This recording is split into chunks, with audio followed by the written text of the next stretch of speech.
¿Y qué tal a todos? Buenas tardes, los saludamos aquí desde Alternativa Terapia y pues es un gusto que en esta tarde tendremos una charla con profesionales, que en este caso pues es aquí nuestro amigo psicólogo Faraén, y que nos trae este tema de el cuarto camino de Gurdjieff.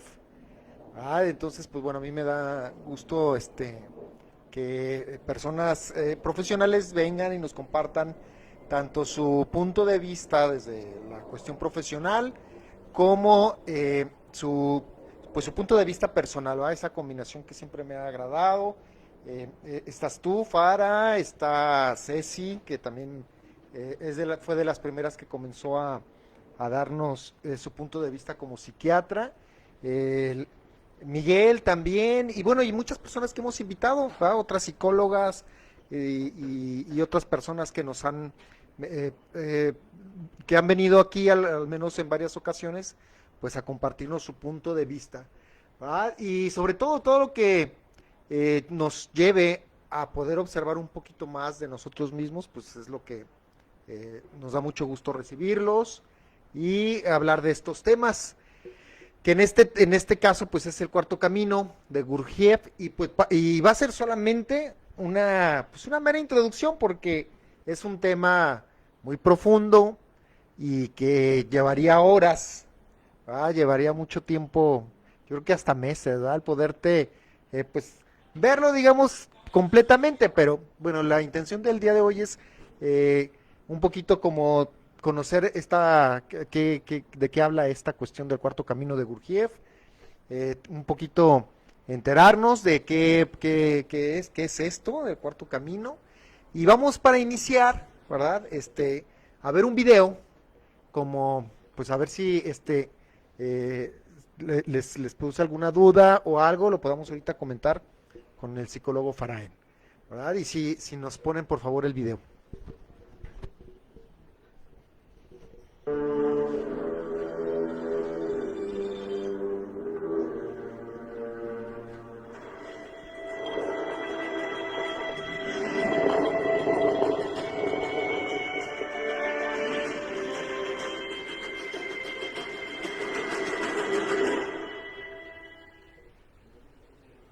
Hola, bienvenido al Escarabajo de Oro de la Escuela de Psicología y Filosofía Aztlán. ¿Qué tal? Hola.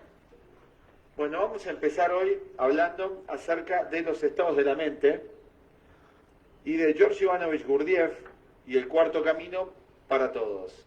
Primero de todo, vamos a hablarte acerca del filósofo del bosque, como algunos lo llamaron. Acá atrás usamos esto para alegorizar este nombre que se le diera a George Ivanovich Gurdjieff, quien durante una etapa de su vida, este filósofo armenio, este maestro, este gurú oriental realmente, porque nació en el Cáucaso, entre el límite entre Oriente y Occidente, nos trajo a Occidente en el siglo XX, allá por 1914, un sistema práctico que sintetizaba las enseñanzas espirituales milenarias de Oriente, entre ellas el sufismo, el yoga, el budismo.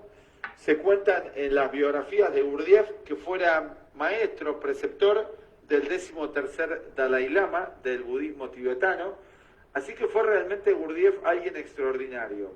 Y nosotros desde la Escuela de Psicología y Filosofía Aztlán estamos fundamentalmente comprometidos en hacer llegar al público en general las enseñanzas de este gran ser que fue George Ivanovich Gurdjieff, llamado el filósofo del bosque.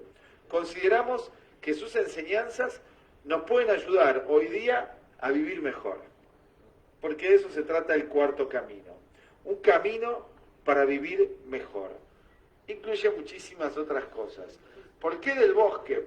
Durante un periodo de su vida, Gurdjieff, que hizo una especie de viaje de Ulises hacia Occidente, yéndose de la Rusia soviética, allá por 1914 hasta 1919, realizó una epopeya épica con todos sus seguidores, alrededor de 100 seguidores, viajando por las montañas, huyendo de la violencia, de la criminalidad en ese momento que había una revolución donde no quedaba nadie en pie,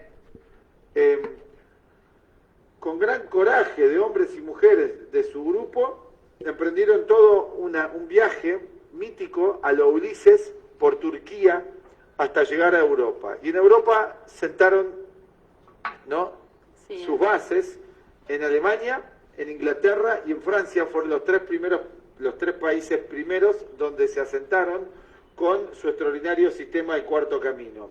Y durante un tiempo Gurdjieff adquirió una casa que era un castillo que llamó Fontainebleau, en las afueras de París, en el bosque. Por eso se lo llamaban los filósofos del bosque, porque estaba tras un bosque este castillo.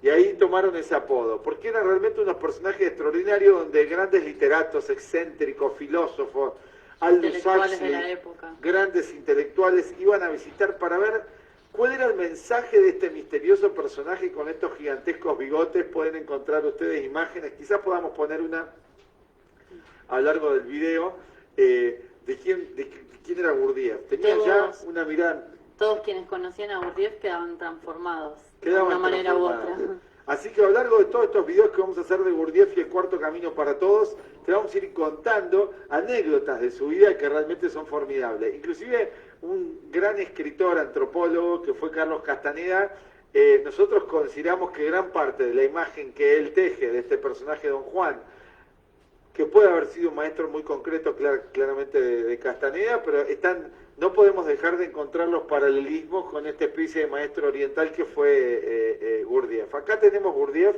miren esta mirada, era del signo de Escorpio realmente, muy notorio. Gurdjieff trabajaba mucho con la astrología, entre los conocimientos ocultos que él manejaba, conocidos como ocultos, en realidad no es oculto, es una ciencia. Acá lo tenemos a él, a su extraordinario. Mirá, que la vamos a dejar acá en pantalla realmente para que ustedes tengan la impronta del personaje. Se han hecho videos, libros, se hicieron en el siglo XX a favor y en contra de Gurdjieff. Pero, de vuelta, a nosotros no nos interesa la psicología del chisme, como dice Jung. Nos interesan sus enseñanzas. Después están todos los chismes. Las anécdotas que vamos a contar de su vida realmente dan color a su extraordinaria personalidad y a este personaje, y va mucho más allá del chisme, y nos pueden ayudar a entender también su filosofía, porque él vivía la filosofía en este sentido, era un maestro bien típico oriental. Trabajó con otro gran maestro que fue Ouspensky, que fundó su sistema. Hoy te vamos a hablar acerca de los estados de la mente, pero queríamos introducirte de dónde van a salir estas ideas. Esto ya también está en la filosofía, en la metafísica de la India, y Gurdjieff lo trae para nosotros de un modo muy práctico. ¿Por qué nos interesaría a nosotros, Lu, el tema de los estados de la mente para tratarlo hoy, para vos que estás mirando? Bueno, la base de todo este método de psicología es poder mejorarnos a nosotros mismos, y en el estar mejor, en el sentirnos mejor, implica conocer cómo es nuestra mente y qué potencialidades tiene, qué nuevas capacidades, qué nuevas formas de pensar, de sentir, de actuar en la vida podemos lograr con una práctica, con un autoconocimiento, con un trabajo de autoconocimiento, como lo llamaban, de un modo concreto. Uno de los problemas que nos encontramos nosotros es el hecho del estancamiento a nivel de la mente. No podemos hablar que el Cuarto Camino sea una psicología en el sentido de lo que estamos acostumbrados a entender nosotros. Es más un camino para el desarrollo psicofísico de la mente y del cuerpo. Más como se llama el budismo, es una ciencia de la mente, para ser más preciso. Llamarlo psicología limita lo que es el Cuarto Camino, porque en realidad es toda una enseñanza que tiene un aspecto cosmológico, metafísico, filosófico y también psicológico. En este sentido, ¿por qué a nosotros nos interesaría el tema de tratar los estados de la mente? Porque cuando nuestra mente se transforma en un problema, es muy importante concebir la posibilidad de encontrar otras capacidades en nosotros, otro nivel de nosotros mismos. Escuchen con atención. Vamos a hablar acerca de que hay diferentes niveles de nosotros mismos y que estamos estancados en 2 niveles nada más. Los otros 2 niveles, como dice Gurdjieff, no los usamos. Hoy se habla de esto en las neurociencias, muchos han tomado los libros de Gurdjieff realmente, fundamentalmente dos de sus discípulos fueron Ouspensky y Maurice Nicoll, que era un médico psiquiatra, que se encargaron de decodificar, de explicar su método en un lenguaje más científico occidental, que fueron Ouspensky y Nicholl. Y de ahí, hoy las neurociencias han tomado muchísimas ideas, inclusive psicologías como la psicología conductista, sistémica, han estructurado parte de sus esquemas acerca de lo que es la mente humana y el comportamiento a partir de la idea de los centros y las funciones que Gurdjieff diera a conocer para Occidente. Esto se llama la influencia de la cultura C, que luego le vamos a dedicar un video particularmente a eso, la cultura esotérica. Pero volvamos al tema de la mente. Cuando nosotros nos damos cuenta que estamos en un círculo vicioso y no podemos salir de él, se plantea la necesidad de cambiar, es algo de lo primero que sentimos, dejar ese estado o esa emoción para que aparezca un nuevo estado, una forma diferente de sentirme, de actuar. Y lo que propone el cuarto camino como método es que ese cambio poder llevarlo a cabo en lo que hacemos, en el mundo y también con nosotros mismos. Ya Gurdjieff planteaba ideas que hoy están en la física cuántica, que es la idea del doble cuántico. ¿Vieron que hoy se habla del doble cuántico? Se está hablando un tal Garnier. Están charlando. No sé si quieras comentar algo antes de empezar. ¿Alguien tiene alguna duda sobre lo que ahorita escuchamos del video? No, está bien, adelante. Este libro que ahora yo les me propuse presentar, esa manera de continuación de algunos temas que estuvimos revisando en semanas anteriores, como lo que es el Tao, todo lo que viene siendo con el Tao, que en el plan de estudio hay un libro que es El silencio habla, entonces va más o menos como por ahí la línea de pensamiento.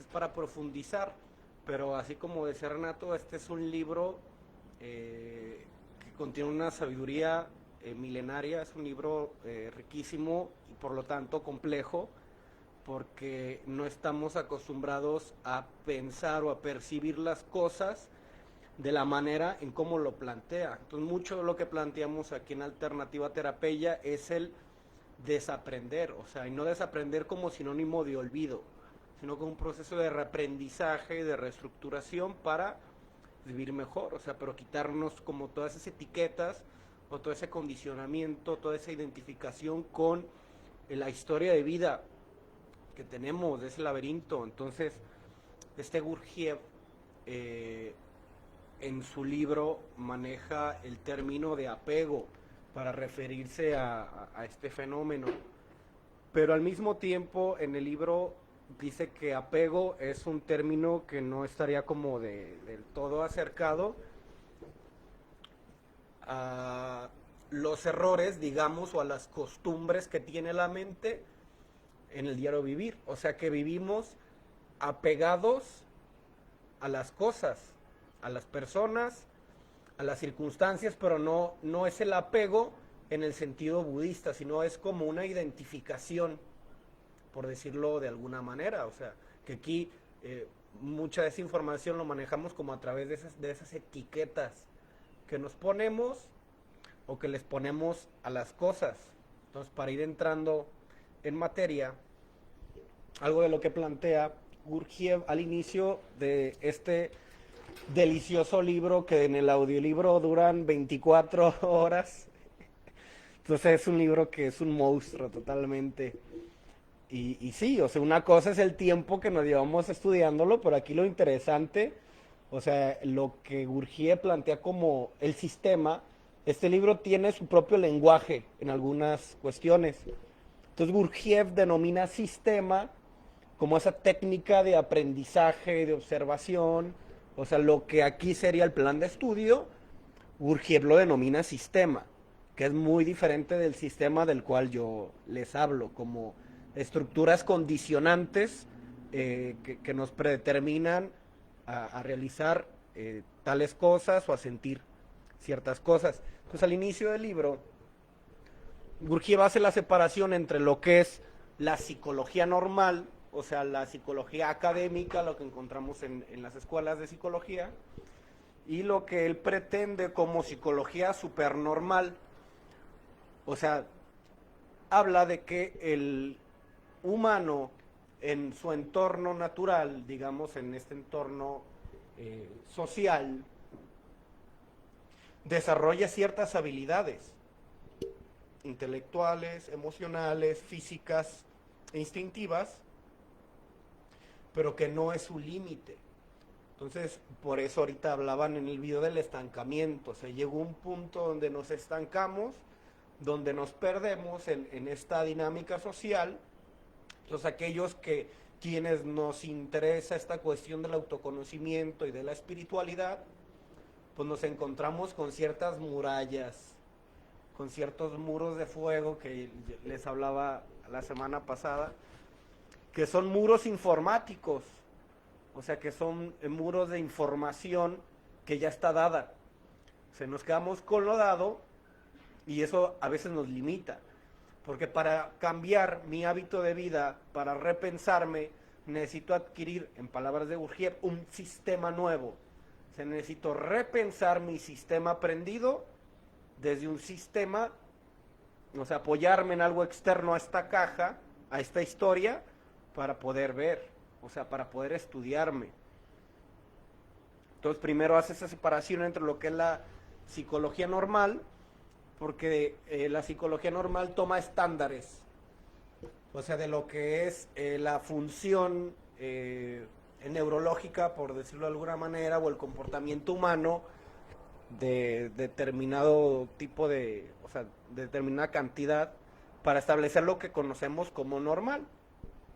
Entonces, pero hay estudios, que es lo que plantea Gurdjieff, que se le denomina parafenomenología, o sea, porque la ciencia se apoya en repetir, o sea, obtienes un conocimiento a partir de repetir un estudio, una acción, y obtener el mismo resultado, y ya entonces tienes una ley, tienes tu ley o tienes tu teoría. Entonces es en lo que cae lo que denomina la psicología normal, en leyes a partir de las cuales, mediante repetición, la mayoría de los humanos tienden a X o Y situación.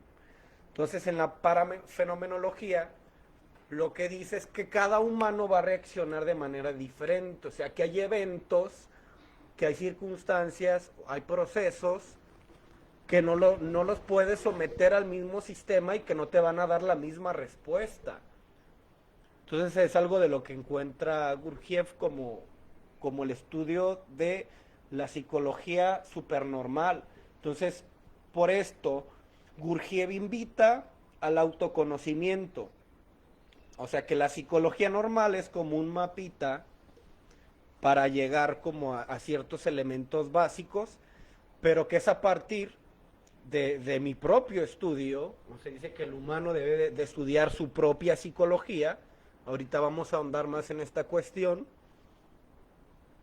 para conocer eso, en qué me diferencio yo de las demás personas. O sea, si sometes un estudio, por ejemplo, de música, a quienes no hacemos música, o sea, aquel que tiene esta práctica, pues va a salir como sobresaliente.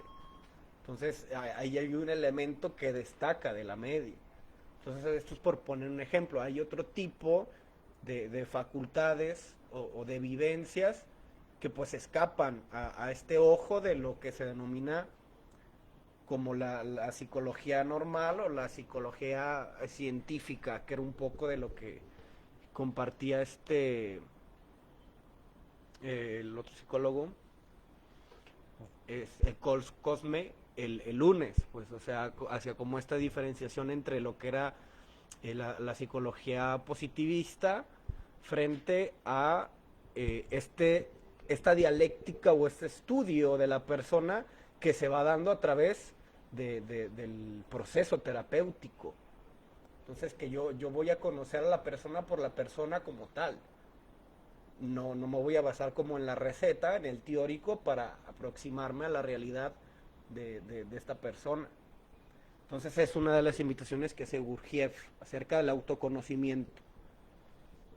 Entonces habla de estos 4 centros del cerebro que todos tenemos, Entonces aquí hemos hablado mucho de lo que es la fragmentación y los yoes y toda esta cuestión, pero Gurdjieff lo plantea o lo dibuja a través de 4 centros.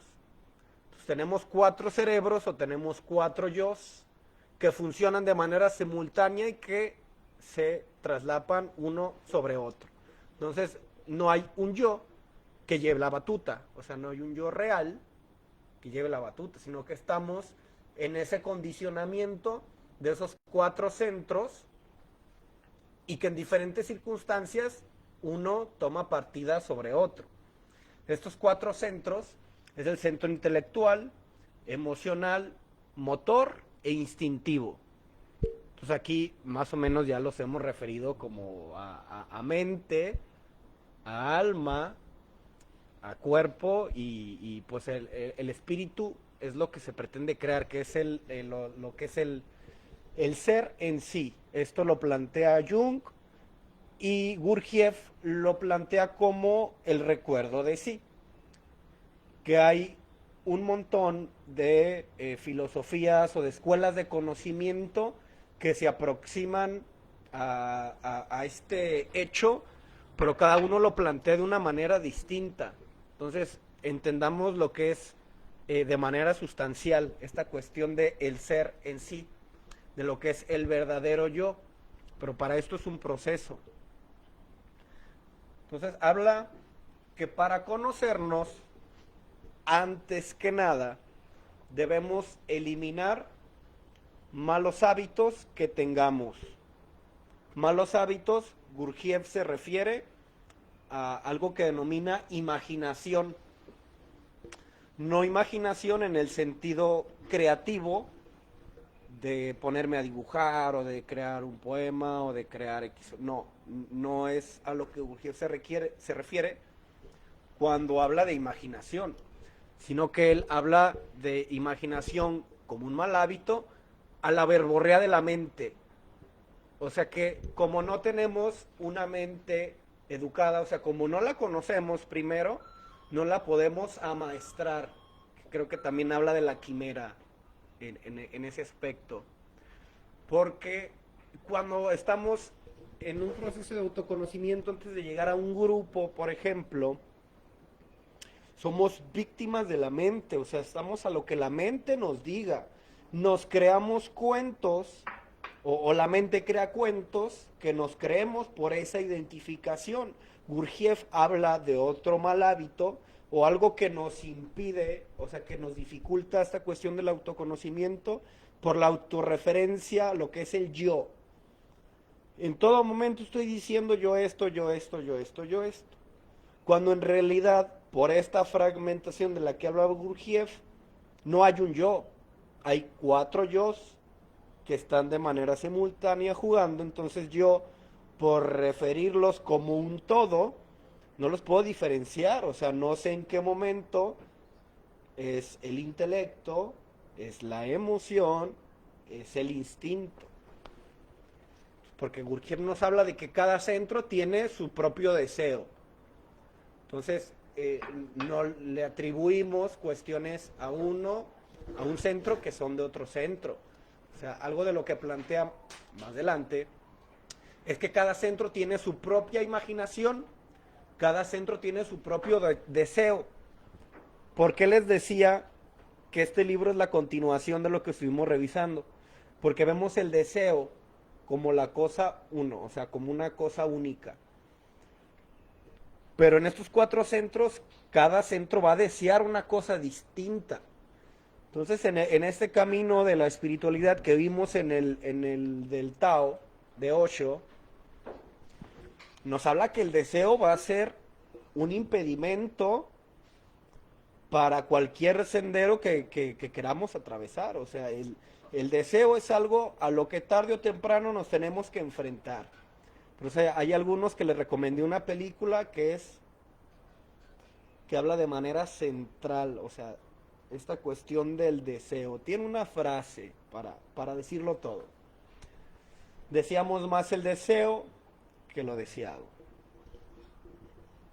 Entonces, para quienes están interesados o para quienes ya han tenido un hábito de estar en cuestiones espirituales, en cuestiones de autoconocimiento, de estarse observando. O sea, no sé si han visto, o sea, esta parte, el budismo habla mucho de la observación del deseo. Inclusive, cada que busquen o que busquemos una cuestión placentera, obsérvenla. Ahorita vamos a adentrarnos un poco más en esta cuestión. Porque en el momento que tú empiezas a observar esta conducta, ya sea de un sujeto dramático, ya sea de un sujeto de placer, se desbarata. O sea, porque lo que estamos buscando es una idea. O sea, es como la búsqueda de la perfección. Es una idea que nos lleva a la locura o a la muerte.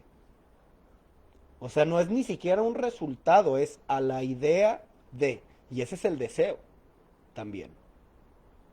Porque en el momento que observamos, empezamos a partir como si fuera una navaja aquella conducta, y aquello que denominamos placer se desaparece y no existe. Entonces, ¿en dónde está el placer y en dónde está el deseo? Pongamos un ejemplo como el sexo. O sea, observemos durante el acto sexual qué es lo que se disfruta. O sea, hay que separar todo el proceso, porque hay quienes denominan sexo a lo que es antes del encuentro sexual. O sea, yo estoy teniendo sexo antes de estar con la persona. Estoy pensando todo el hecho, todo el ritual, y qué voy a hacer, y qué voy a decir, y cómo va a ser. Entonces, en la construcción, o sea, estamos hablando de lo que es imaginación. No hay que perdernos, es imaginación. Entonces, nada más nos lo estamos llevando como esta imaginación toma parte en todos los aspectos de nuestra vida. Entonces, en ese momento yo estoy imaginando, o sea, de un deseo sexual, yo estoy imaginando, yo estoy acrecentando una estructura psicológica, simbólica, referente a un encuentro que todavía no existe. Entonces yo estoy con una persona a la cual yo ya le proyecté una estructura previamente creada. Entonces, ¿qué es lo que estoy viviendo? O sea, estoy viviendo el encuentro, este encuentro aquí y ahora con la persona, o lo estoy retroalimentando con todas las ideas que yo previamente tenía. O sea, esto tiene mucho que ver con la cuestión de los arquetipos, porque ahorita vamos a ir a un hecho aterrador y atormentador. Pero vamos a ir empezando a dibujar ese laberinto. Cómo todo esto tan bonito, el autoconocimiento, se vuelve algo bien siniestro y que da miedo cuando lo observamos por vez primera, que dices, ¿cómo escapo de esto? Entonces, primero tenemos ese mal hábito, o sea, observar esa imaginación que Gurdjieff dice que el estudio de la psicología normal o del hombre normal, que este no es un concepto nuevo, que ya viene de mucho tiempo, también en escritos del Nag Hammadi, se planteaba o se separaba a los humanos en 3 categorías, que sigue siendo lo mismo que lo que ya les planteo. El que se enfoca en la cuestión, el que es emocional, el que es intelectual y el que es instintivo, en la parte del cuerpo. O sea, esta separación de los hombres, o sea, pero aquí por un paradigma, un dogma que tenemos del todos somos iguales, no podemos ver esas diferencias. O sea, que no todos los hombres, que todos los humanos somos iguales. O sea, tenemos capacidades diferentes, sí, y también si lo partimos de esta manera, pues también hay personas que están más centradas en la parte psíquica, otros en la parte emocional y otros en la parte física, que corresponde con lo que plantea Gurdjieff también, de los 4 centros, hay uno que va a predominar. Entonces, tenemos 4 estados de conciencia que plantea Gurdjieff. El primer estado de conciencia es el estado de sueño, cuando estamos dormidos. Segundo estado es lo que denominamos vigilia. Es lo que decía en el video. La gran parte de la humanidad está o estamos en esa parte, el primero y el segundo estado de conciencia. El tercer estado de conciencia comenta que es bien curioso, porque en el momento que tú lo platicas, la gente dice, yo también, ¿sí? Entonces pasa mucho con esto de que ya hemos venido hablando de quienes están en una escuela espiritual o pseudo espiritual, se ilumina. Es el tercer estado de conciencia. Pero desde la trampa del ego, que dice, ah, sí, yo efectivamente ya he despertado. Entonces hay un montón de grupos a los que si se dan la tarea de ir, va a haber un montón de gente iluminada.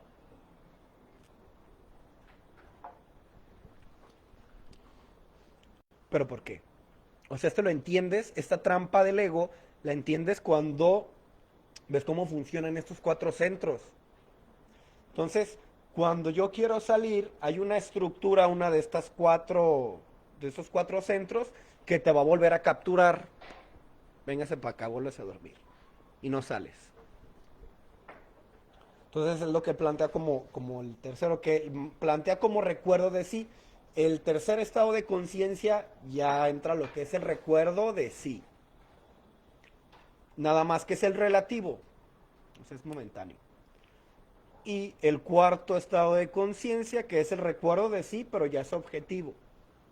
Entonces dice, no tiene mucho sentido ahondar o estudiarlo, porque los centros van a desbaratarlo. Que es mucho lo que les advertimos. O lo que aquí se está advirtiendo constantemente, es que al estar estudiando estas cosas, corremos el riesgo de que se vuelva un aprendizaje. Y ya. O sea, se queda en el centro intelectual y ya. Entonces, lo que Gurdjieff plantea es que este humano en condiciones normales, adoctrinado, domesticado, condicionado, no tiene libertad. No hay voluntad. Porque entonces toda decisión que se tome va a ir en función de lo que alguno de los 4 centros decida. Nada más. Entonces es lo mismo que yo les digo, o sea, en el laberinto, o sea, que son elementos que ya hemos observado o de lo que ya hemos hablado, pero de otras maneras.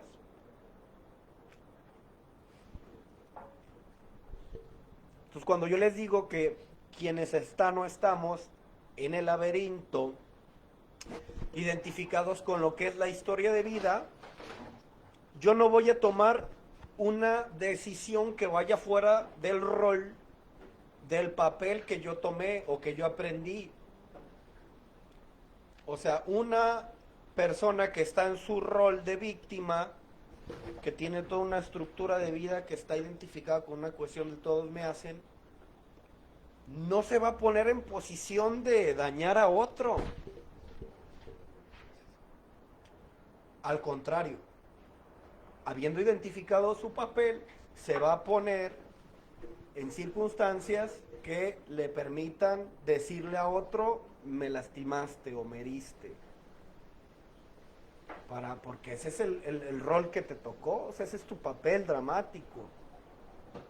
Entonces aquí lo que hay algo bien curioso en esta cuestión del autoengaño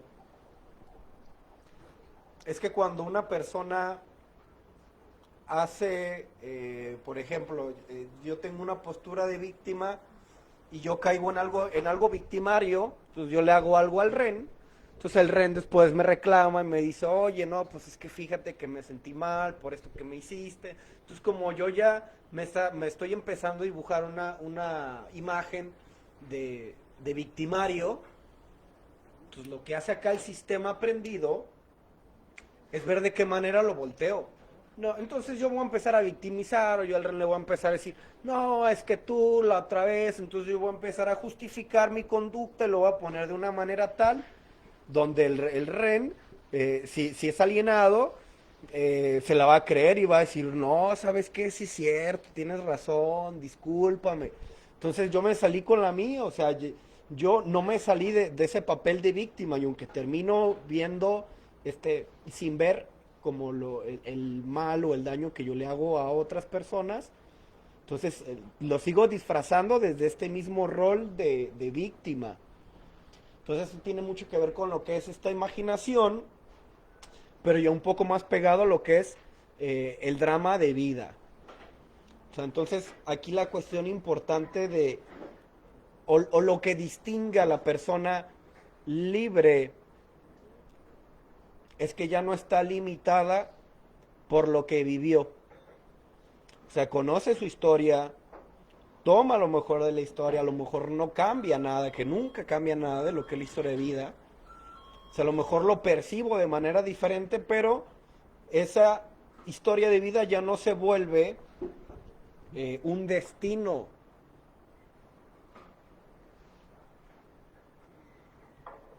Siempre a buscar mujeres o siempre a buscar hombres que siempre me terminen orillando a una misma situación. Entonces aquí es el aspecto curioso, lo que distingue. Entonces cuando yo me libero, ya ni me sorprendo. ¿Por qué? Porque yo de manera consciente ya identifico quiénes no me van a llevar a reinterpretar ese drama de vida.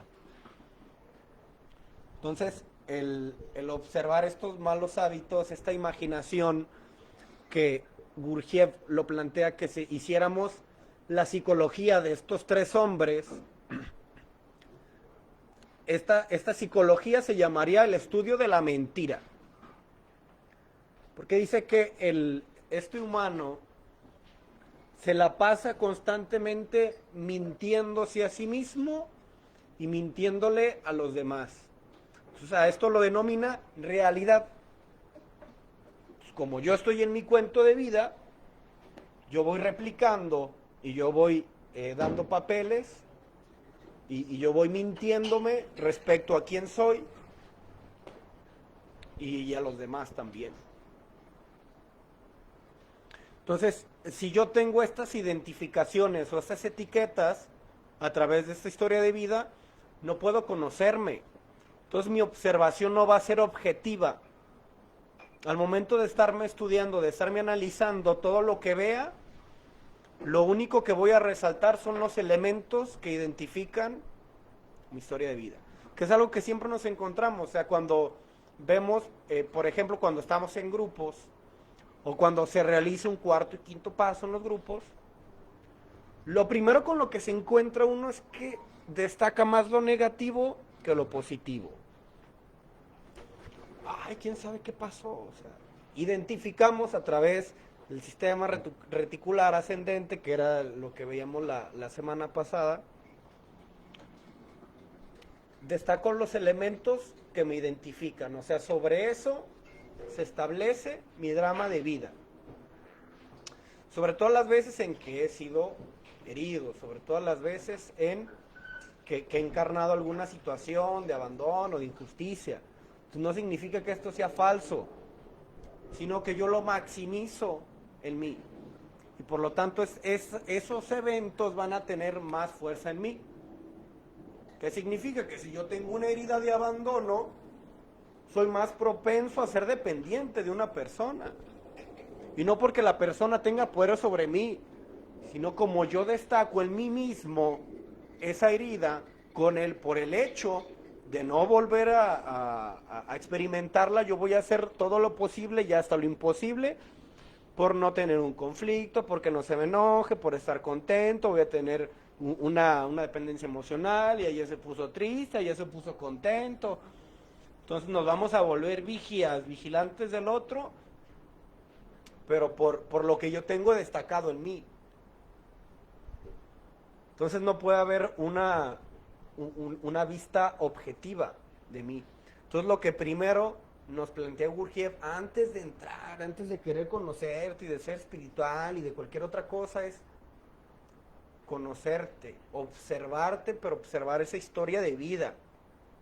Porque si no, nos vamos a dar de topes más adelante, ya sea en el conocimiento espiritual o en la vida misma, nos vamos a seguir dando de topes aquí y allá y en el trabajo, y vamos a repetir las circunstancias una y otra vez, que es un dicho que dice Carl Jung. O sea, mientras no conoces tu historia, vamos a llamar destino, o sea, vamos a llamar destino a todo lo que está en el inconsciente. Entonces, ¿qué es lo que primero nos plantea Gurdjieff? O sea, autoconocimiento y observación. Ver en qué ocasiones me miento y ver en qué ocasiones le miento a otros. Porque es bien sencillo empezar a delirar que soy novio de esta, no sé, alguna modelo que les guste, cualquiera. O que andan las mujeres con este Brad Pitt, yo qué sé. O sea, todo este delirio de estar con quien no estoy, de ser lo que no soy, de visualizarme mentalmente que soy millonario, que tengo no sé qué tantas cosas, o sea, esa es la mentira que plantea Gurdjieff como un acto de imaginación. Pero ¿por qué hacemos eso? Que en la película dice hurgo en la basura, nada más que ahí lo refiere más como al pasado, hurgar en la basura, pero eso es también proyectado hacia futuro, que en el grupo le llamaban Puñetas mentales. ajá, le llamaban puñetas mentales. Hacer castillitos en el aire, que es eso, estar con quien no estoy, verme en situaciones placenteras, pero para huir de esta realidad. Entonces ese es el primer impedimento que va a haber. Esa es la primera puerta y la primera invitación. Entonces mientras no vayamos quitando estas trancas, más adelante nos van a, o sea, aparte de que nos van a hacer lento nuestro proceso, más adelante no lo vamos a volver a encontrar una y otra y otra y otra vez. Y sí, los 4 estados de conciencia, y habla de 7 tipos de hombres también. Que también hay muchos escritos, que ya les decía el del Nahamadi, y hay quienes hablan del animal hombre, y hay quienes hablan del pasú, o sea, el simio, el hombre instintivo. Que habla de primero estas 3 categorías de hombre, que es el que está atrapado en la cuestión intelectual, emocional y instintiva o física, pero con un estado de conciencia que son los primeros 2 estados de conciencia. Del 4º tipo de hombre en adelante, ya no es un centro el que tiene el poder de mí. O sea, ya los centros del cerebro ya no son los que me están diciendo. Ya empieza a haber voluntad, ya empieza a haber conciencia, ya empieza a haber recuerdo de sí. O que en Jung, un self, un yo real. Ya empieza a haber un yo real que ya no está condicionado por todo el aprendizaje.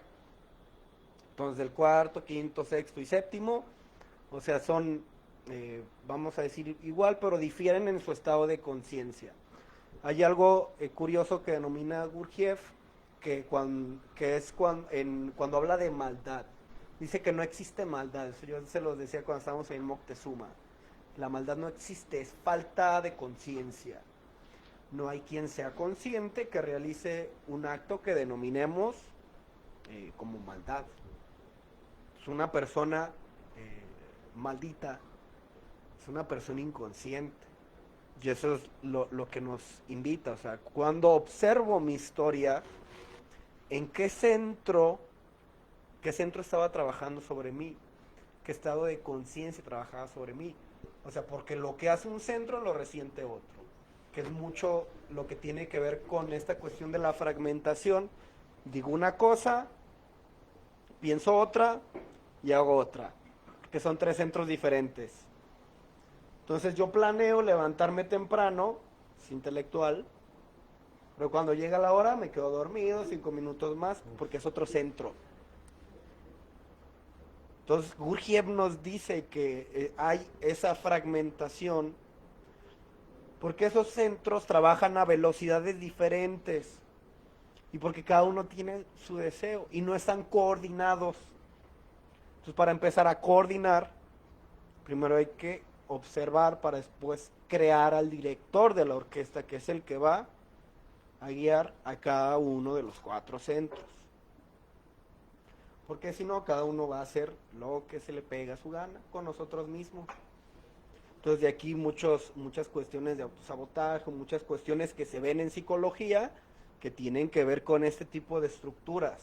O sea, cómo esos centros se superponen. Entonces yo estando en un estado de coraje, el centro emocional, le digo a una persona hasta de lo que se va a morir, entonces después entra otro centro y que si le pega una cachetada, que si nos agarramos a golpes, y después ya entra el yo intelectual que ya se siente culpable, pero a través de la razón dice, no, pues es que estuvo mal. Entonces ese conflicto siempre, esa es la batalla interna, que dice, no, esta es una batalla interna, no, pues es que no hay quien coordine aquí. Entonces Gurdjieff pone una metáfora de que vivimos en un castillo hermoso, amueblado, con Netflix, con internet, agua calientita, o sea, chido, pero que producto de este condicionamiento vivimos encerrados en el sótano. ¿Por qué el sótano? Pues es todo lo inconsciente. O sea, vivimos únicamente en los designios inconscientes y solo nos damos permiso para salir al baño. Lo instintivo. Entonces estamos atrapados entre lo inconsciente y lo instintivo. Y nunca conocemos o nunca accedemos a los demás espacios de esta gran casa, de este gran tesoro del que hablan muchos exponentes espirituales, de este tesoro del que habla el Tao. Únicamente estamos en el sótano y salimos al baño de repente. Cuando no nos hacemos del baño ahí en el sótano, puede ser. Porque no conocemos la demás estructura. Entonces hablaba de un ejemplo que dice que el yo real está en una cárcel. Estamos encarcelados, yo se los he dicho hace ya tiempo, que hay muchas escuelas de conocimiento que lo plantean así. El yo real está secuestrado y esa cárcel son esas estructuras mentales en lo interno, que también hay en lo externo. ¿Quién te va a volver a meter a través de esa proyección? Oye, ¿para cuándo la familia chinita? Ya, es un muchacho. Entonces también ese carcelero también está afuera y te empiezan a jalar a la estructura. O sea, cuando no es el mismo condicionamiento que uno ya tiene aprendido, el que te empieza a jalar, cuando tú ya te liberas, los que se vuelven el enemigo son los otros. O te empiezan a ver a ti como el enemigo. La familia te empieza a reclamar. Oye, ¿por qué ya no nos visitas? Y ya cuando empiezas a visitar, empiezan ahí a sobreponer las estructuras arquetípicas, porque es lo que tiene que ser, pues si no, ¿a qué venimos al mundo? A tener hijos a lo idiota porque es la superposición de las estructuras. O sea, tiene que recaer en replicar arquetipo pareja y arquetipo familia. Entonces no importa si eres feliz. O sea, no le van a preguntar, o sea, ay, ¿eres feliz? No. ¿Para cuándo el chiquillo? ¿Para cuándo el novio? ¿Para cuándo la novia? Y ya lo tienes, ¿y para cuándo se casan? No tienen ni si para cuándo el chiquillo. Ya lo tienes, ¿y para cuándo el divorcio? O sea, todo ya está orquestado por estos centros de los arquetipos colectivos, del inconsciente colectivo. Pues cuando nos liberamos de eso, pues ya no nos identificamos. ¿Por qué crees que se fueron allá al bosque? Porque ya no te distraes. Porque si no vuelves a poner sentido, no es cierto, a las estructuras. Entonces ya tiene más importancia la estructura o el arquetipo que los seres. Entonces aquí hay algo... ahorita ya para empezar con los balazos, a que empiecen a preguntar, ahorita ya pasamos a la catarsis, que habla de esta misma identificación. Gurdjieff señala o pone de manifiesto un hecho que es terrible, pero que también da luz. O sea, y es el hecho de que por el hecho de estar en un estado de vida automatizado, que en la literatura dicen vivir por autopropulsión, dejamos de vivir ¿Qué significa? Como yo veo todos los días a las mismas personas, voy al trabajo y realizo las mismas actividades, me acostumbro a cosas como tomar café, dejo de vivir. Entonces, ese es el momento en el cual se empieza a perder el recuerdo de sí, que es todo un tema. El recuerdo de sí es todo un tema del cual no se puede hablar. Ahorita que hablaba ya, porque es esotérico, es algo individual. Porque en el momento que lo ponemos, que lo hacemos exotérico, que lo platicamos,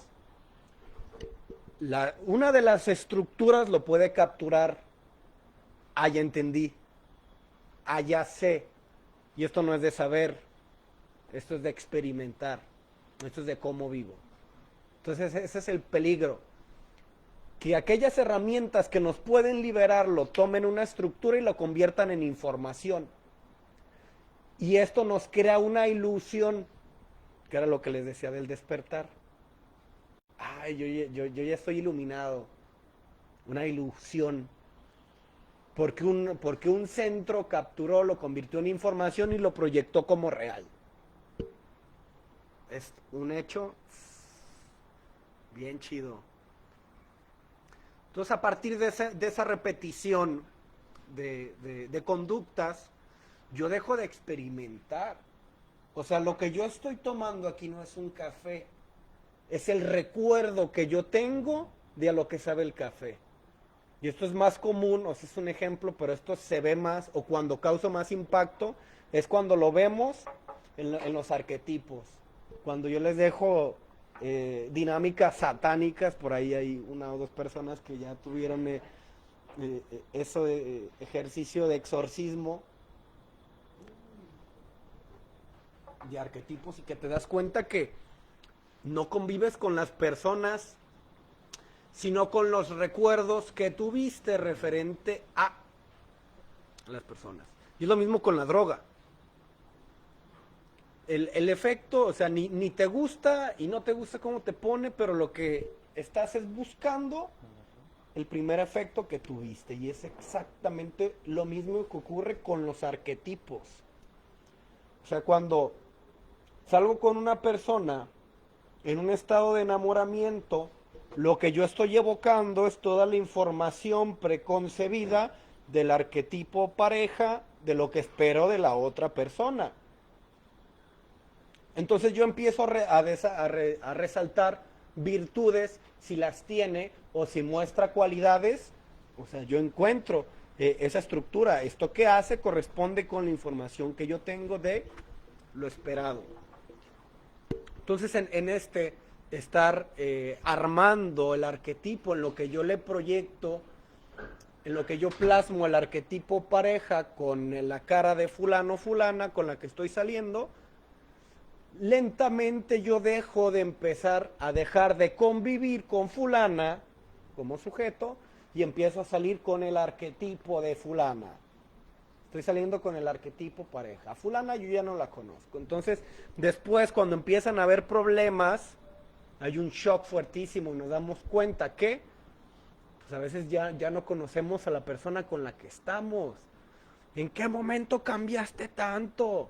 No, te estás dando cuenta que estuviste saliendo con una proyección arquetípica. Y más yo creo que en el matrimonio, ¿no? Porque no, imagínate, o sea, es que si el arquetipo pareja es una cosa, el matrimonio es súmale, o sea, súmale chiquillos. Y ya son estructuras también sociales, y hay toda una serie de condicionamiento externo que lo hacen ver como deseable. O sea, no significa que el matrimonio sea malo, pero es diferente hablar del matrimonio consciente a casarte por las 3 leyes. O sea, entonces, no es que esté mal tener novio o tener pareja o el matrimonio. Aquí la cuestión es la conciencia. Y que los arquetipos o que estas estructuras pues no nos jueguen jugarretas. Pero aquí el aspecto, cómo yo puedo recuperar ese recuerdo de sí, o sea, es volver a primero observar y después empezar a experimentar. Que es lo que yo les digo, conoce a tu pareja todos los días, conoce a tu familia todos los días. Que el arquetipo hijo, ay, mis hijos, ¿cuáles hijos no los conoces? O sea, es una proyección de lo que tú esperas de ellos. Ay, es que quiero su felicidad. No quieres tu felicidad, no la de ellos. Escúchalos a ver qué te dicen. Entonces, esa es la pinche posesión demoníaca de los arquetipos.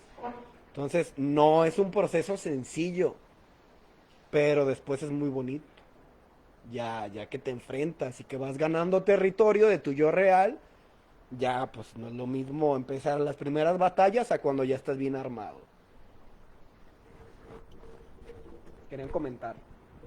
Yo, quería hacer una pregunta para que quien guste ir pensando en lo que quiera preguntar.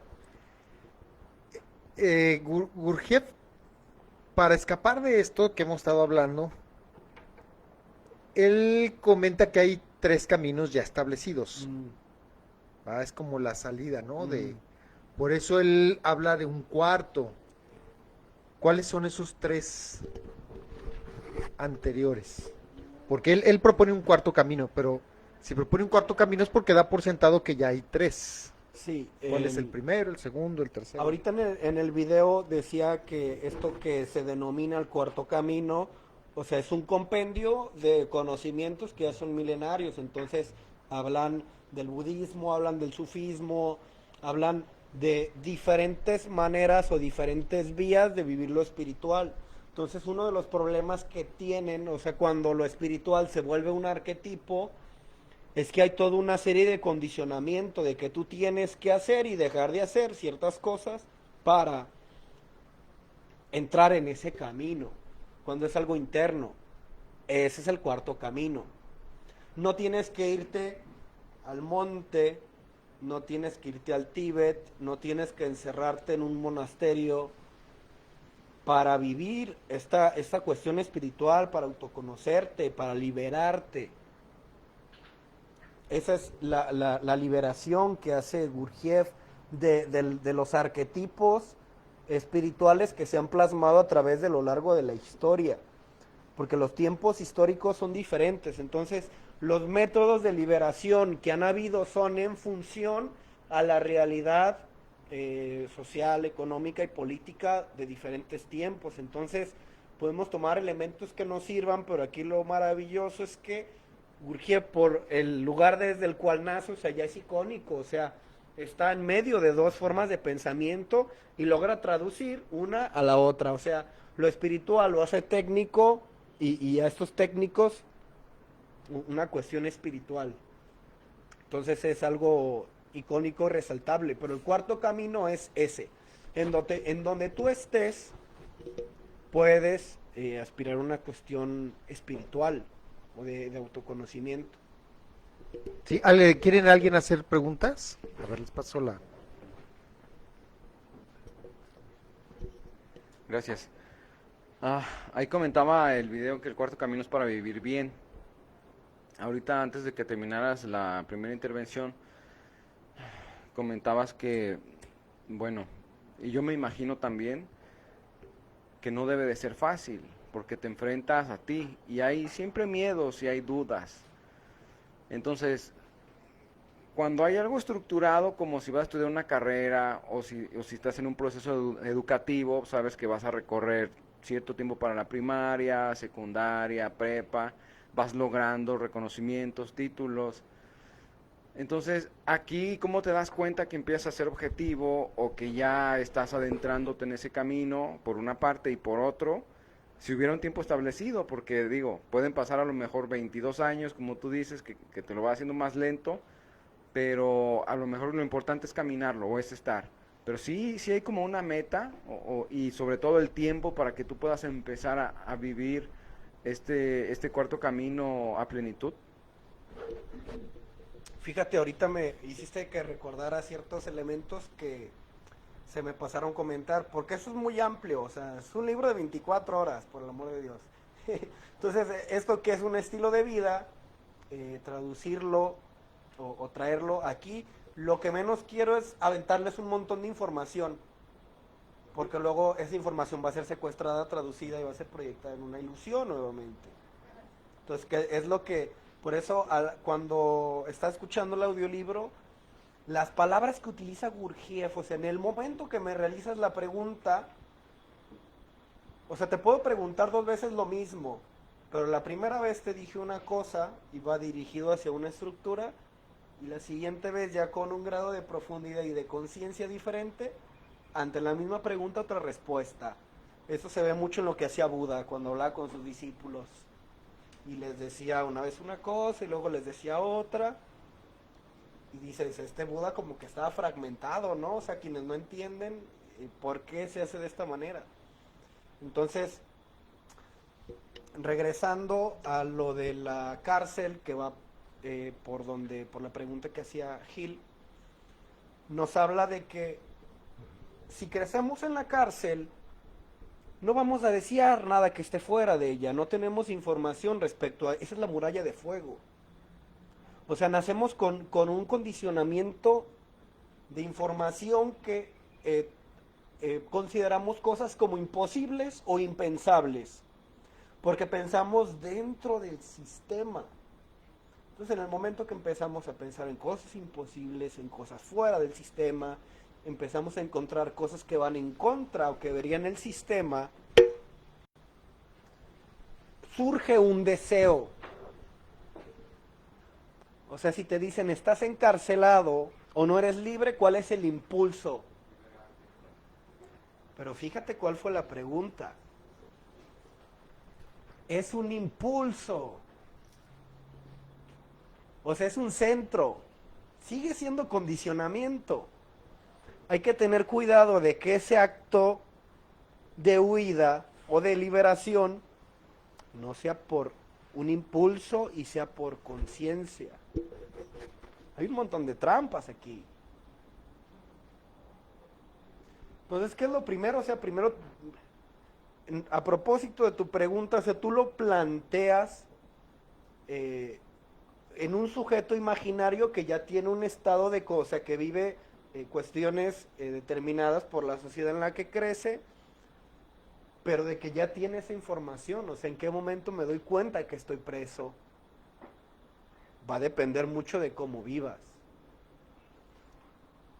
O sea, hay muchas personas que sufren por vivir en los arquetipos, pero como ya es lo conocido, ay, pues es la cruz que me tocó cargar. O sea, la gente no concibe que hay maneras de vivir mejor. Primero, nadie vive mal. La gente se queja, pero nadie vive mal. O sea, porque en el momento que tú les planteas ir al psicólogo, ir al psiquiatra, ir a un grupo, no es para tanto. No es para tanto. Y aquí la cuestión no es que todo el mundo deba ir a psicología, porque si van por designio, o sea, todo lo que se obtenga va a estar capturado por alguna estructura. Se le van a proyectar las frustraciones al psicólogo y el psicólogo se va a volver un objeto en el cual yo nuevamente me sigo justificando. Va a ser un elemento más, una variable en la vida. No va a ser una opción de escape. Entonces, en este ejemplo de la cárcel, te dice que primero, cuando ya te diste cuenta que estás cautivo y ya estás pensando en liberarte, dice, primero necesitas de más gente. No puedes huir solo. Necesitas más gente y necesitas ayuda del exterior de la cárcel. O sea, necesitas la ayuda de gente que ya se ha liberado. Si no, a lo mejor te pasas a la celda del otro lado, ¿no? Sí, te liberaste, pero de tu celda. Que es mucho lo que yo les digo, de cuando brincamos en estructuras, cambias de novio, un novio y otro novio, y platicas, o sea, la charla de la que habla Gurdjieff, que es totalmente vacía. Ay, fíjate cuánta experiencia no he tenido yo en relaciones. Tanto novio que he tenido, sí, pero todos con el mismo símbolo del árbol familiar. O sea, de libertad ninguna. O sea, la misma cárcel, pero me cambié de celda. O sea, es esa cuestión. Entonces, ¿cómo podemos determinar, que es ahorita para pasar con Elton, Es que esa es la pregunta del millón, o sea, puedes determinar en cuanto a información, o sea, a partir de yo estar escuchando lo que están diciendo, puedo determinar si esa información se acerca o no, si es correcta o no. Pero aquí hay dos elementos, una cosa es la información que yo tengo y otra cosa es mi ser. Y el ser es indeterminado. Yo puedo decir que tu conocimiento es erróneo en función de algo, pero no tu ser. Entonces hay mucha gente que no sabe cómo expresarse. Ay, no sé cómo transmitir esta idea. No, es que yo creo. Y un ejemplo, y luego otro, no tiene nada que ver. Pero a lo mejor su realidad interna es exactamente la misma que pueden ser ciertos elementos que plantea Gurdjieff. O sea, el problema está en la traducción, o sea, el problema está en un centro, el centro intelectual. Pero no define mi ser.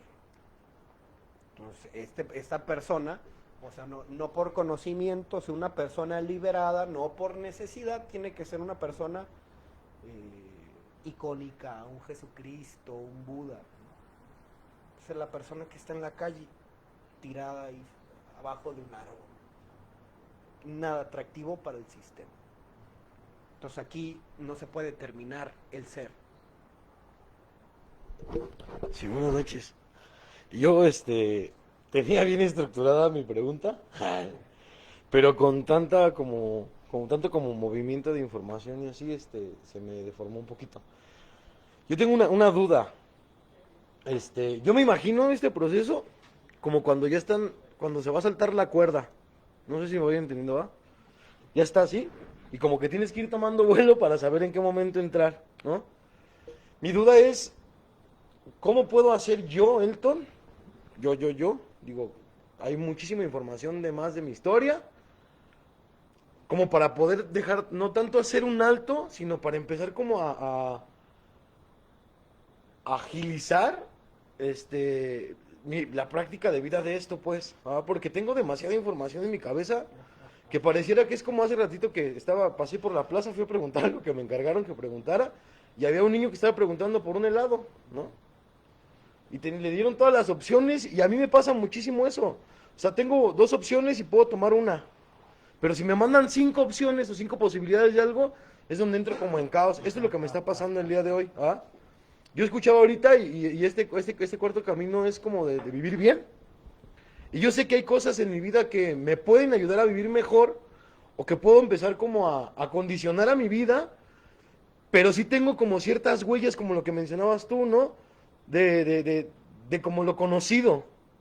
De que, ok, puedo, ahorita no, siento que no me debo de detener para mucho, pero también siento que si no me detengo voy a enloquecer, porque tengo demasiado caos, tanto emocional como como físico, de salud, me siento muy abotagado en muchas cosas, pero si quisiera saber cómo podría tomar como la opción yo, porque hace unos días yo decía, ¿no? Que estaba considerando tomar un poquito más formal la cuestión de la terapia, pero me llega esto, ¿no? ¿Con quién? Le digo a Fara, le digo a Cosme, busco algo diferente, ¿y qué será lo más viable? Pues porque es que yo ya conozco esto, y es que esto no me funcionó, y empiezo como que en esta parte, no sé si me vaya entendiendo, o sea, sé que la cuerda ya está andando, pero no sé en qué momento saltar, porque la verdad es que sí tengo como temor no algo desconocido, porque sé que prácticamente todo lo que está rodeando esto no va a ser algo que me perjudique, sino que me beneficie. Pero la verdad es que sí tengo como una tapa aquí en la cabeza que no me deja recibir más. Trato de leer un libro y todo lo conjugo con lo mismo. O sea, todo lo conjugo con un nombre en Tepatitlán, ¿no? Un ejemplo. Y con la solución y con el problema y con la solución y con el problema. Y simplemente me quedo como detenido. Me llamó mucho la atención eso que dijiste tú. Como de los patrones que vamos siguiendo con las personas con las que nos correlacionamos, ¿no? Que estén locas, like, ¿no? Punto número 1. Pero ¿cómo puedo ir? Porque tengo identificado mucho en mi historia de los porqués. Pero ¿cómo puedo ir como deshilachando? No sé si me entiendan, ¿no? Así como, ¿a cómo le entro a la cuerda, pues? Porque la neta te siento así como que nada más no doy una. O sea, todo en algunos aspectos me está saliendo como bien, pero también me pregunto, ¿qué es que te está saliendo bien? O sea, ¿qué está bien y qué está mal, no? Que tengas trabajo, que tengas tal vez a lo mejor un poquito de como de todavía de coherencia y no enloquezcas del todo. No me falta mucho para terminar hablando solo caminando por Mariano Otero y entonces, pues todo eso es así como muy confuso para mí. ¿Qué podría yo hacer para lejos de hacer un alto, como que empezar a soltar cosas o empezar como a retomar cosas? No sé si me entiendan mi duda. Es que hay un tema que es esencial respecto a esto, y es que la libertad, aunque es una palabra bien bonita, es cuando ya estás o sea, acercándote a esta cuestión, es sumamente aterradora. Le tenemos miedo a la libertad, por lo que decía. Cuando estás adentro de las estructuras condicionadas de lo aprendido, y hay un camino marcado. O sea, es lo mismo con las escuelas espirituales. O sea, es bien sencillo nomás, lo que te dice. O sea, y generalmente muchas son cabalísticas. Entonces, pues ya hay un montón de cosas que van para donde mismo. Eso es cómodo. Es como el padrino. Eso es bien cómodo. Nada más voy, le digo, así, así, el padrino viene y me dice, pues hazle así. Y ya. El problema viene cuando tú tienes que decidir, porque te enfrentas a la cuestión de qué quiero y de si me equivoco y empieza la mente. Entonces que estamos secuestrados por la mente. O sea, sabes muchas cosas. Eso es un problema. ¿Qué hago? No hagas. Ya has hecho, deja de hacer. ¿Qué es la primera sugerencia? Que observa. Que fue la primera técnica que les di. Del sujeto de placer y del sujeto dramático, pártelos como una navaja a través de la observación. Mi rostro, eso se hacía mucho en catarsis. ¿Cómo era su rostro? ¿Cómo era mi rostro? ¿Cómo se sentía mi cuerpo?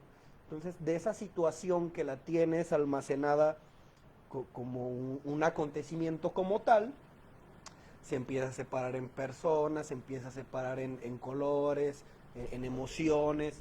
Entonces se desbarata esa estructura y llegas a este mismo hecho de que tanto el placer como el sujeto dramático al cual vamos o buscamos también de una manera condicionada, buscando interpretar un rol o que el ego se reafirme a partir de una postura aprendida del abandonado, del dejado, del siempre me hacen. O sea, aunque yo no, el yo real o el yo consciente dice, pues es que yo qué beneficio puedo obtener de estar con una persona así. ¿Tú crees que no quiero vivir de una manera diferente? Racionalmente.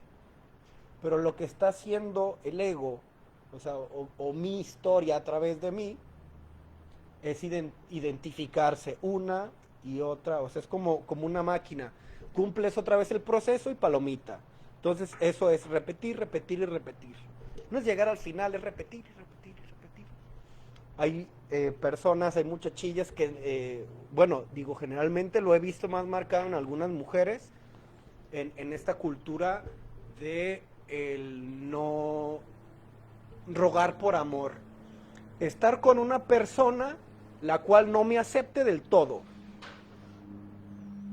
Entonces esta persona, así como que quiera constantemente estar buscando su atención y que me diga que me quiere y es una persona desapegada emocionalmente y ahí está el juego. Entonces la mujer siempre se vuelve aspirante al amor de fulano de tal. ¿Cuándo es el problema? Cuando fulano de tal se enamora, le corresponde, le reconoce, o sea, ahora sí empiezan a ser pareja, que ya están a un nivel parejo. Ay, no, qué aburrido. Terminan y se van con otro y repetir el mismo juego.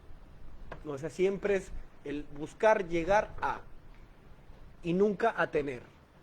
O sea, es el camino a. Entonces, eso te lo pongo como un ejemplo de este tipo de patrones de conducta que inconscientemente nos van arrastrando. Pero tú ahorita me lo dices desde el yo consciente. O sea, ¿qué hay en tu inconsciente que se está reafirmando mediante ese tipo de relaciones. O sea, si pudieras tener algún tipo de beneficio de esos patrones, ¿cuál sería? A veces es hacer currículum y venderme como el pobrecito de mí. No será tu caso, por ejemplo, pero sí el de muchas personas. Entonces, yo conozco mucha gente que conocen a alguna aspiranta arquetipo pareja ay, es que en mi vida yo he sufrido tanto, es que mi mamá me dejó y mi papá y que no sé qué tanto. Ay, ya.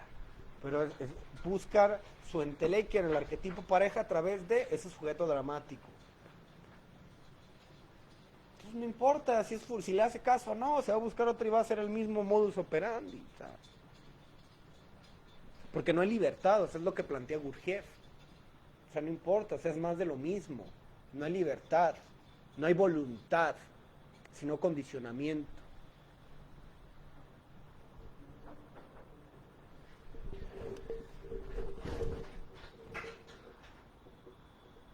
Pues buenas noches, está muy padre esta reunión de estudio del Cuarto Camino, ¿verdad?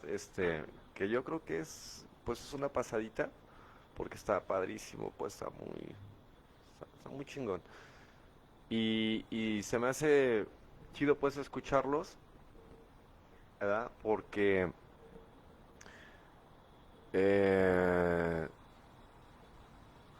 decía ahorita Elton, ¿cómo le hago para salir de esta maraña? ¿Cómo?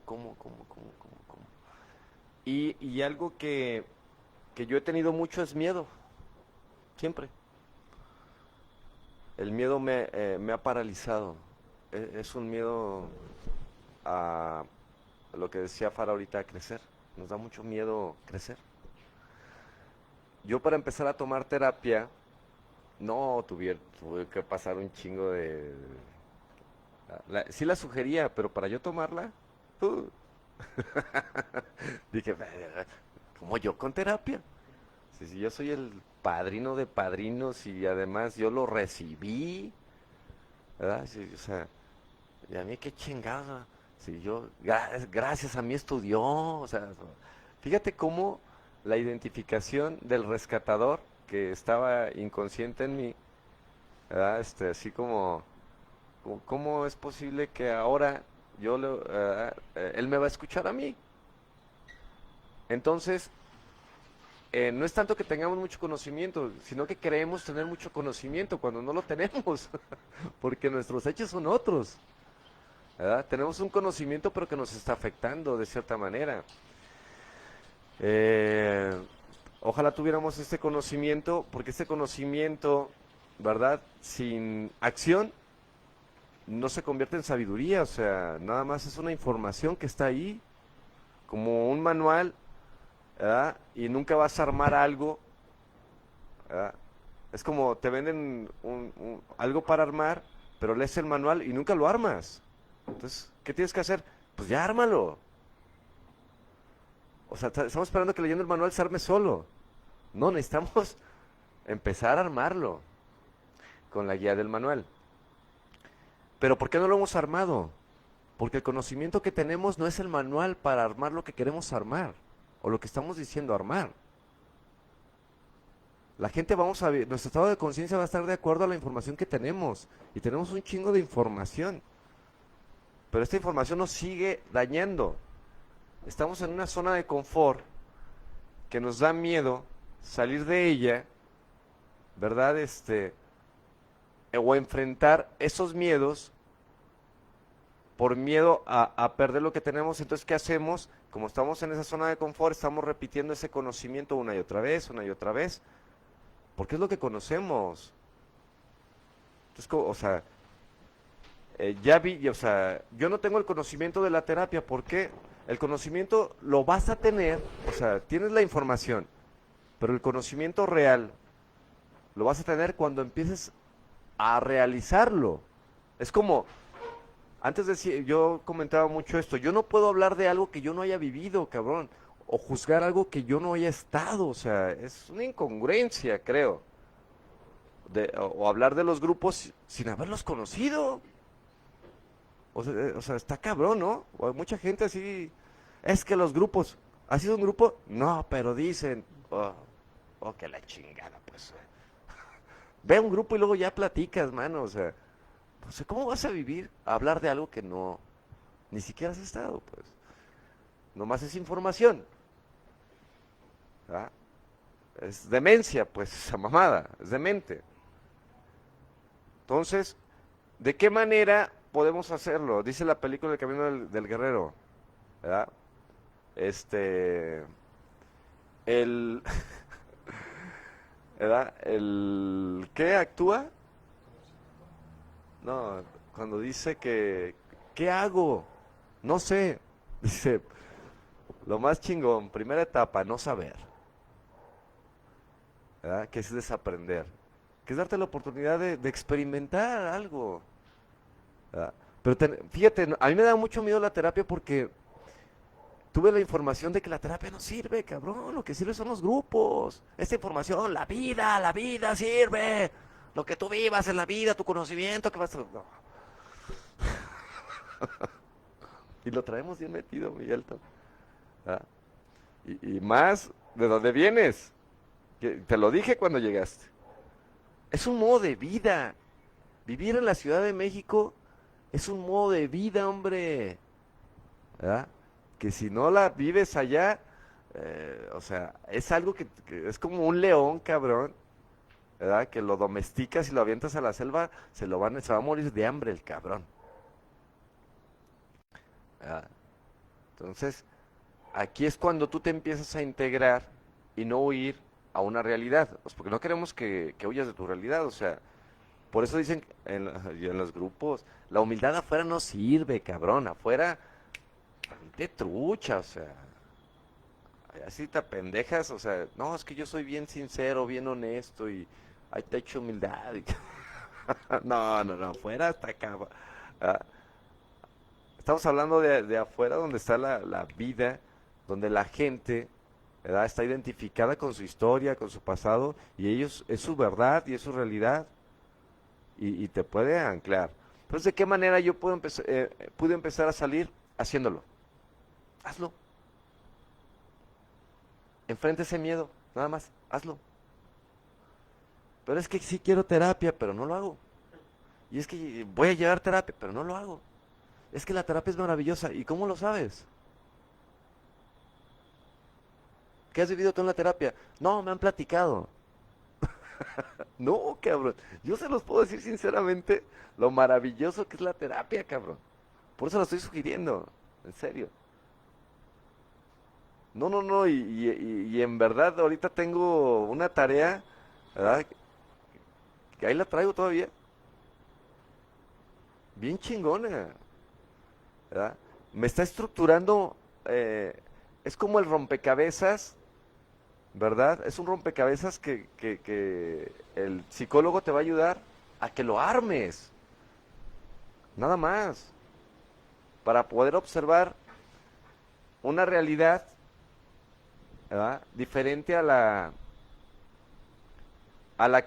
con la cual nos identificamos.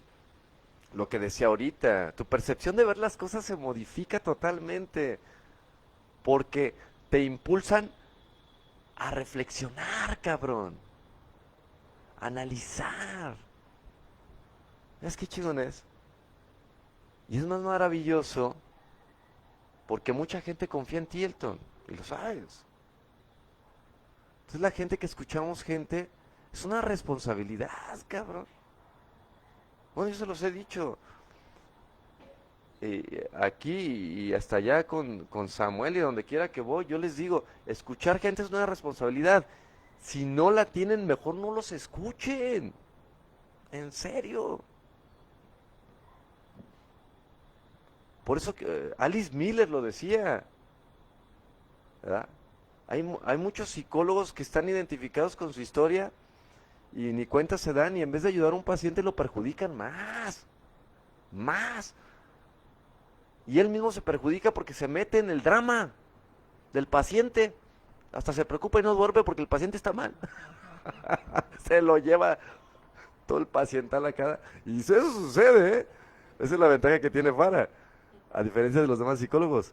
O sea, sí hay que llevar psicología y yo creo que él también va a necesitar, pero es muy diferente observar este punto de vista o esto que Fara está viviendo, que nos ayudó mucho el grupo en ese sentido, de aprender a escuchar y soltar.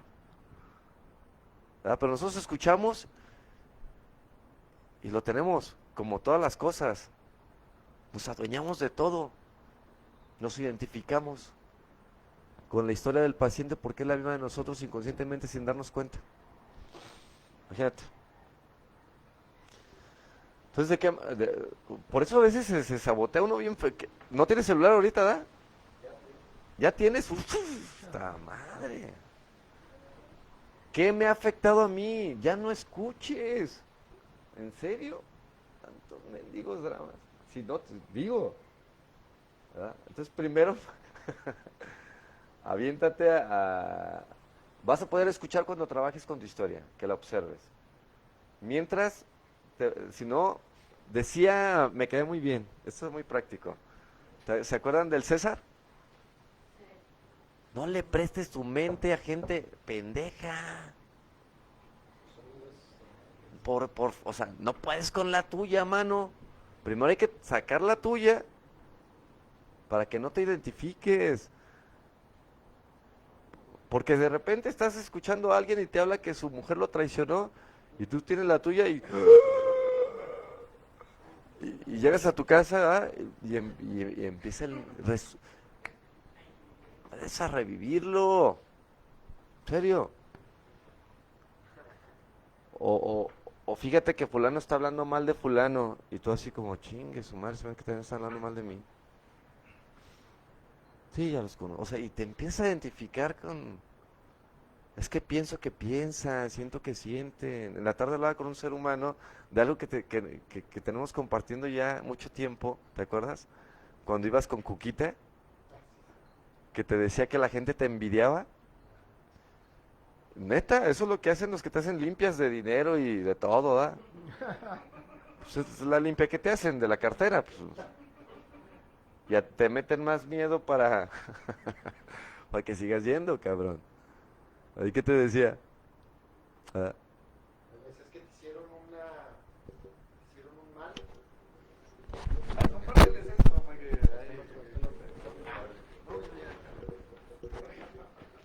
Es que cada vez que yo cobraba aquí unas rentas de mi padre y de pronto se empezaban a atrasar los inquilinos. Y me dejan de pagar. Oye, dije, bueno, ¿por qué he andado sin dinero estos últimos? Ya hasta me dio ganas de ir, ahorita no vas a acordarme. Dije, pues voy otra vez. Andaba sin lana de que todo el mundo, todos los que de alguna manera me realizaban pagos, me dejaban de pagar.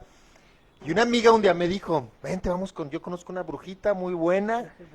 Y tú mira, tú ni le digas nada, ella va a adivinar. Tú nomás ve y dile que quieres que te pase el huevo por ahí. Y ya y ya te decía, yo no le decía nada, yo nomás entraba y ya ponía ya decía, te hicieron un mal. Gente que te tiene mucha envidia te hizo un mal para que no recibas dinero. Y es porque te tienen mucha envidia. Entonces, no, pues yo me asustaba y yo hacía todo lo que me decía. Me citaba, por lo general era 3 veces. Iba y ya te decía, a veces te pedía alfalfa, a veces te pedía no sé qué hierbas. Y ya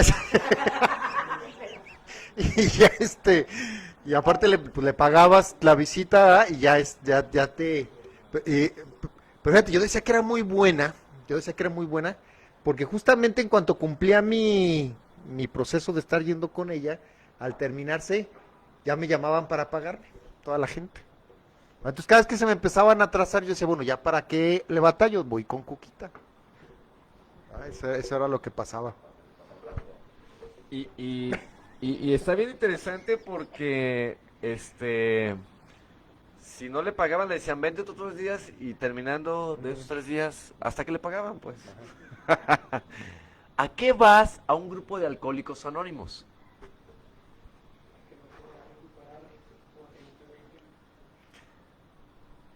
Y luego llegas y así como eres, así te queremos. Ah, mira, sí saben que estoy mal. O sea, ¿a qué vas? Y decimos que adivinan lo que... No le digas, nadie va a adivinar. ¿A qué chingados vas con Coquita? ¿Porque estás a toda madre? Digo, o sea, ¿qué adivinos, no? O sea... Es como... acabo de ver una entrevista, ¿verdad? Del abuso de la mujer que dicen, ¿verdad? Porque le decía a una chava, es que entramos a un bar, en España, esto es en España, entramos a un bar, pide una bebida ligera, mi pareja pide una bebida ligera y yo pido una bebida fuerte, y a él le dan la bebida fuerte y a mí la bebida ligera. Dice, eso es machismo. O sea, cuando hay un conocimiento que el hombre es más alcohólico que la mujer, y le pone un ejemplo bien sencillo, le dice, bueno, vamos a poner este ejemplo, ¿qué te parece que yo pida una minifalda para mí, porque a mí me gustan las minifaldas, y llegue el vendedor, ¿a quién crees que se la dé? ¿A ti o a mí? Porque es un conocimiento adquirido, ¿verdad? De la mayoría. Y le dice la chava, pues me la va a dar a mí. Y no es feminismo eso, le dice. O sea, de acuerdo a las estadísticas, se supone que a veces la gente, o sea, estamos tan dormidos que no nos damos cuenta en serio y creemos en ese tipo de cuestiones, ¿verdad? Por eso les hago esta pregunta, lo que te decía tu amiga, por eso me dio risa ahorita. No le digas nada y te va a adivinar todo. Sí, te ves muy mal. Sí. Aquí te vamos a ayudar. ¿Cómo sabe que necesito ayuda? No, y desde que tronaba el huevo, y así tú, mira, ahí está, y tú, pues, ¿qué es, verdad? No, y lo más chingón de esto, ¿verdad? Lo más chingón de esto es que ellos saben, ¿verdad? Que tu domesticación es hacia afuera, cabrón. Te están haciendo daño. Si a huevo, ¿verdad? Yo sabía que eran los demás, ¿verdad? Eso platicamos. Porque si sientes, a quien no le dijeron, no te acerques ahí porque te envidian mucho, ¿verdad? Esa gente te envidia mucho y su envidia te puede chingar. No, y si lo sientes, así, hasta estás a la defensiva, así como... Así vives, más miedo, pues. Sin darte cuenta, ¿verdad? Que lo que a mí me chingaba no era la envidia de los demás. Era mi envidia, cabrón. No era el odio de los demás, era el odio que yo sentía contra ellos, cabrón. Era lo que venía de adentro hacia afuera, no lo de afuera hacia acá. Entonces, si tú quieres ir con alguien de pare de sufrir, con alguien que te... En serio, lo primero que te va a decir es que te están afectando de afuera hacia adentro. O sea... Y vas a creerlo porque pues es con lo que estamos identificados, nos enseñaron a echar la culpa a los demás. Imagínate. Que uno con las primeras cosas que empecé a descubrir esa cuestión interior fue con la cuestión de la homofobia. Exactamente. Ahí fue cuando Coméntales para que... yo sentía desde niño, yo me di cuenta que me gustaban los otros niños desde que estaba como en primaria, porque pues todos los compañeritos decían que les gustaba fulanita, que les gustaba perenganita y a mí me gustaba el yayo. Cuando todavía ni siquiera una cuestión sexual, pues veías a las niñas bonitas y yo veía bonito al yayo, se me hacía bonito cómo se vestía, que iba peinadito y desde ese momento, cuando una monja me dijo que, bueno, yo pregunté qué era eso de joto, le dije, ¿y qué es eso de joto? Porque digo que es algo muy feo. Dice, son niños que les gustan los niños. Entonces yo me quedé así, dije, ay caray, a ti te gusta el yayo. Entonces, se hace que tú sí eres, entonces no vayas a decirle a nadie. Yo me acuerdo que estaba muy chiquillo y desde entonces dije, eso no se lo digas a nadie. Entonces, durante mucho tiempo crecí sintiendo que a mí me dañaba mucho toda la homofobia que había en el mundo. Y yo estaba convencido, ¿verdad? Sentí homofobia por todas partes, que el pueblo era homofóbico, Guadalajara era homofóbico, que mi familia era homofóbica. Llego al grupo y ahí es cuando empiezo a ver las cosas de otra manera y empiezo a ver que había una homofobia que sí en efecto me estaba dañando, pero nunca había sido la de los demás. La homofobia que me dañaba era la mía. Entonces, mientras que no empecé a trabajar con mi homofobia, fue en la manera, bueno, para empezar fue una ganancia cuando pude darme cuenta de eso, ¿verdad? De que el daño que yo creía que venía de afuera hacia adentro, en realidad únicamente estaba ocurriendo en el interior. ¿Ah? Y fue cuando empecé a dudar si otras cuestiones que también había creído, me acuerdo como la cuestión de la envidia, que yo iba con Cuquita, que por cierto ella por 3 citas más te decía quién era el que te hizo el mal, y por otras 3 citas más se las regresaba. Entonces, bueno, total que te tenías que pasar ahí casi todo el mes, ¿verdad? Si querías el full service. Entonces, con esta cuestión yo empecé a darme cuenta.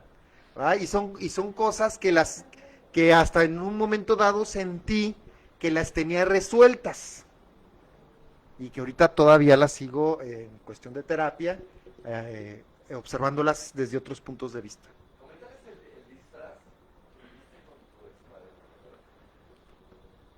El que me dijiste tú. Sí.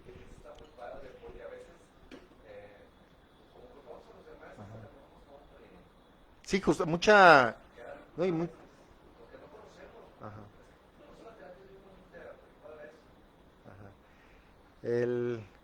Bueno, yo cuando empezamos con Milagro, que éramos Milagro del 35, yo tenía novio, un muchacho de Puerto Vallarta, y él venía y me visitaba como cada 15 días venía cuando tenía sus pagos de Coppel, venía aquí pagaba en Coppel, pagaba en no sé qué, como 4 tiendas de vía, y cada vez que tenía sus pagos quincenales en Electra y eso, venía aquí a Guadalajara, se estaba 3 días conmigo, y luego se regresaba.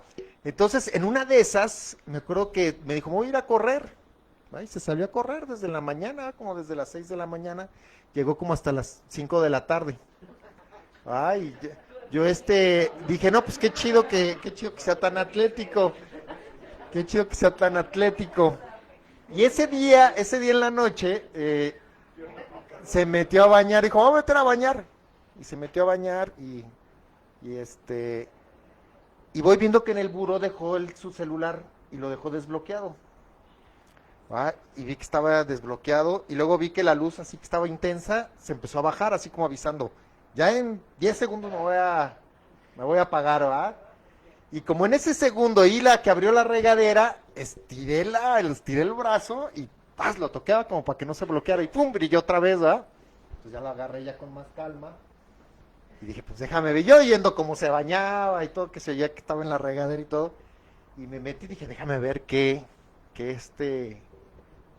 pues me di cuenta que ese día había hecho una cita a las 9 de la mañana, otra cita a las 11 del día, otra cita a la 1 de la tarde, así como cada 2 horas. Y yo llegué,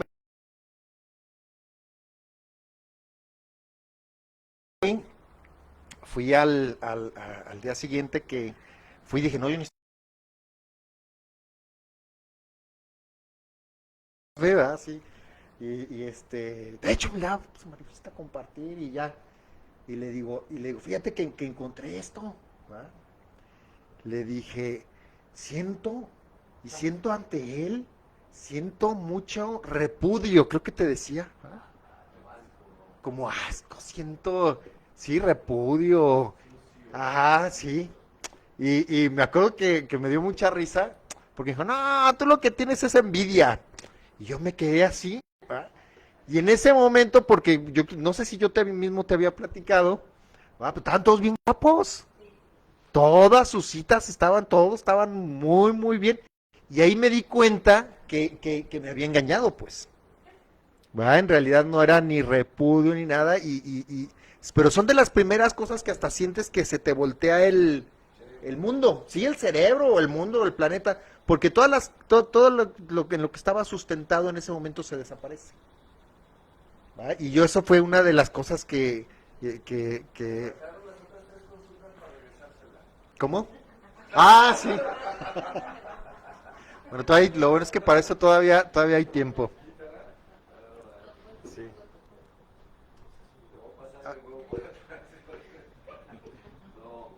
¿Alguien quiere comentar algo más? Y pues bueno, gracias a todos los que estuvieron aquí en esta junta de estudio. Gracias, Fara, por acompañarnos. Y pues el día de mañana los esperamos aquí en